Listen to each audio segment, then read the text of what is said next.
Praise the lord. పరిశుద్ధ గ్రంథమైన Bible నుండి ఈరోజు ప్రశ్న: దేవుడు ఎవరిని గద్దిస్తాడు?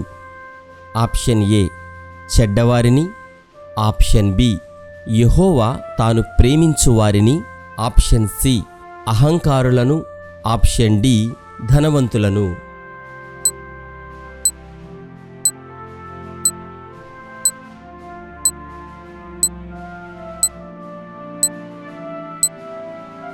సరి అయిన జవాబు: యెహోవా తాను ప్రేమించు వారిని గద్దిస్తాడు.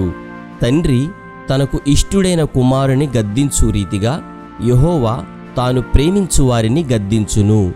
ఇది సామెతల గ్రంథము 3వ అధ్యాయము 12వ వచనములో వ్రాయబడి ఉన్నది. ఆయనతో సహవాసము చేసిన ఎడల నీకు సమాధానము కలుగును. యోబు గ్రంథము 22వ అధ్యాయము 21వ వచనం. Have a nice day.